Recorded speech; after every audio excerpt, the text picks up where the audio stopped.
you are considering entering America illegally, don't even think about it. We will hunt you down. Criminals are not welcome in the United States. ટ્રમ્પે એક આદેશ કર્યો અને અમેરિકામાં કેટલાય ગુજરાતીઓના ડોલરિયા સપના ચકનાચૂર થઈ ગયા.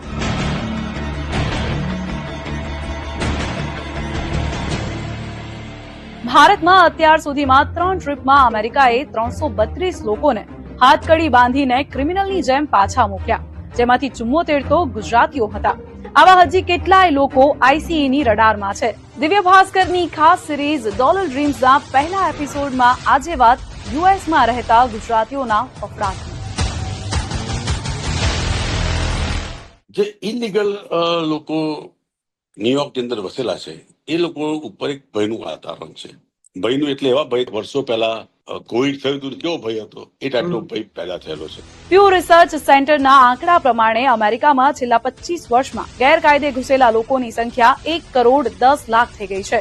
ત્યાં રહેતા ગુજરાતીઓનું માનીએ તો ડિપોર્ટ કરવાને કારણે ઘણા ઇલીગલ લોકો ઘરમાં છુપાઈને બેઠા છે, જોબ બંધ કરી દીધી છે, લગ્નના હોલ તાત્કાલિક કેન્સલ કરાવ્યા છે, તો કેટલાએ ટોળે વળવાનું બંધ કરી દીધું છે.